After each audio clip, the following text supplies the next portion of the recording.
Amélioration, Pipo Derani avec la Genesis numéro 17 en 9e position, alors que dans les stands, visage fermé pour Jules Gounon, bien entendu, qui attend le retour de la situation évidemment chez BMW, mais ce qu'on préfère faire, c'est observer les chronos. On observe s'arrêter l'arrêt de la BMW numéro 20, la 15 en piste avec Kevin Magnussen en ce moment. On regarde la numéro 12, la Cadillac numéro 12 qui s'est donc fait déposséder de cette troisième place. Will Stevens actuellement à bord. Ça il est rentré au stand. De la fin, de vouloir récupérer cette troisième place perdue pour la Cadillac numéro 12. On est à moins d'une minute, nous sommes dans la dernière minute. Est-ce que... Ah non, il améliore pas. 3,27, 184, Will Stevens dans ce dernier tour. Dorian Pain est rentré au stand alors qu'elle avait les deux premiers secteurs temps plus rapide que son propre temps. On sent bien qu'il y a des pilotes qui ont demandé à mettre leur voiture en configuration qualif pour plus tard, pour faire un petit tour, pour voir comment ça se passe. Et vous l'avez dit, Bruno, excellente performance de Pipo Derani qui permet à la Genesis, qui connaît cette première 24 heures du mois, en 9e position.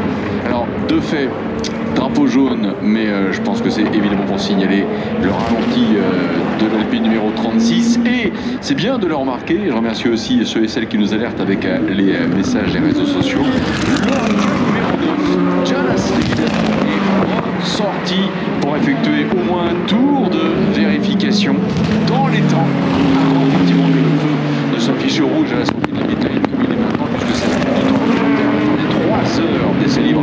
Bravo aux mécaniciens pour l'Oreca numéro 9 Proton Compétition qui a réparé une voiture endommagée, comme a été endommagée aussi à ce même virage Alpine numéro 36, alors qu'elle était pilotée par Frédéric Makovic. Il faut effectivement être très très prudent dans cet enchaînement des S de la forêt, à qui tout à l'heure aussi a provoqué une belle frayeur, belle Marnicot qui passait dans ce secteur.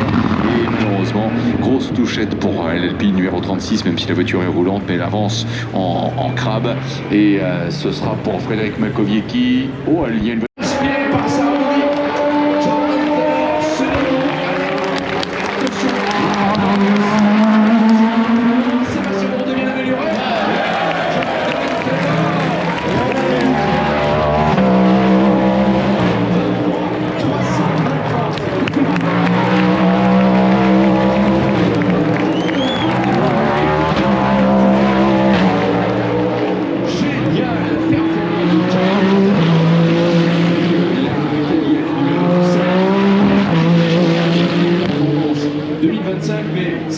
Quelque part, nous ne sommes que mercredi soir. Allez, du côté de chez Peugeot, on ne veut pas que les deux voitures s'arrêtent là. On ne veut pas, franchement. Le passage de Mathieu Jacobson. Alessandro Pierguidi a amélioré, lui, avec la Ferrari numéro 51. Stoffel Van Dorn passe, mais il y a rien à faire.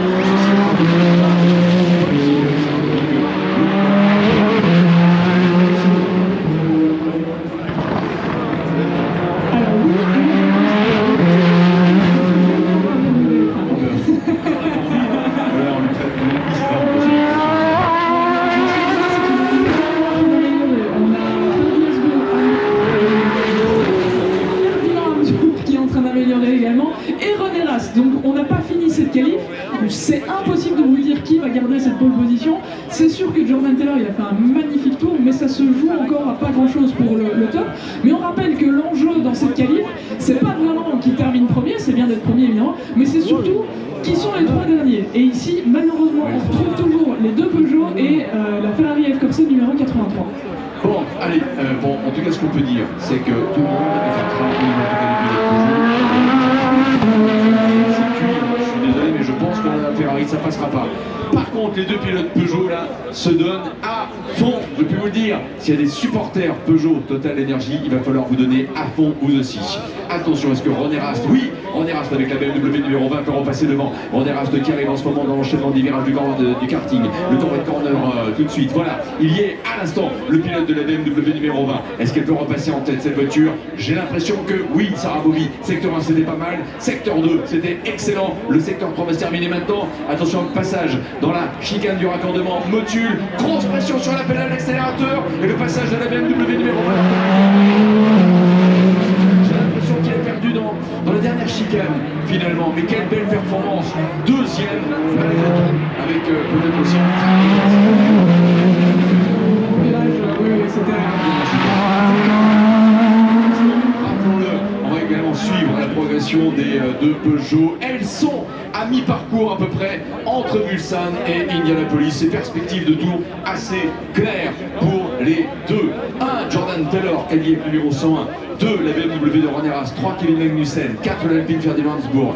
5, Aston Martin 009 avec Alex Oliveras. On va s'arrêter là car arrive la Cadillac numéro 12. La Cadillac numéro 12 pour l'ultime attaque avec Louis Doltra. Il ne faut pas enterrer, je reprends les mots de Sarah Bovy. Allez, attention, c'est parti.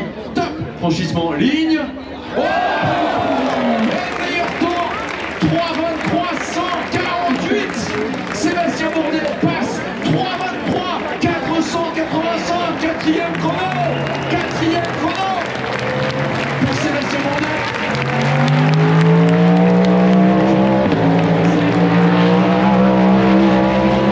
Allez, Peugeot.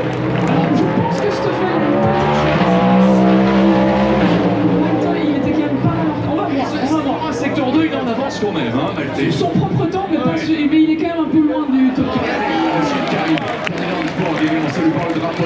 On va suivre la 94 avec Mathieu Jacobson. S'il y a des supporters Peugeot Total Energy dans les gradins, c'est le moment de donner un maximum des ondes positives. Il passe la ligne, Mathieu Jacobson. 3:25 663. L'autre Peugeot 3:24 978. Oh, ça passe pas. Ah oui, c'est dur, hein. C'est très malheureux parce qu'on les a vus très très loin. Ça passe pas ici pour ce top 15. Et Fred Makowiecki dans le dernier tour. 3:23 960. Et vous vu Ferdinand. Ah oui, oui, quand même. On a passé meilleur temps. Oh là là, génial. Une Alpine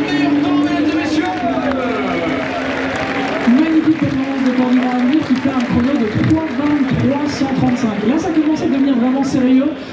Il prend la première place pour 0,013 secondes par rapport à Louis Delétraz. C'est dingue, 13 millièmes. Et là, par contre, le meilleur temps 2025 de Mick Schumacher lors de l'Hyperpole 1 est battu. Il était de 3,23,462. Voilà pour le mercredi de ces essais 24 heures du Mans 2026. 3,23,135.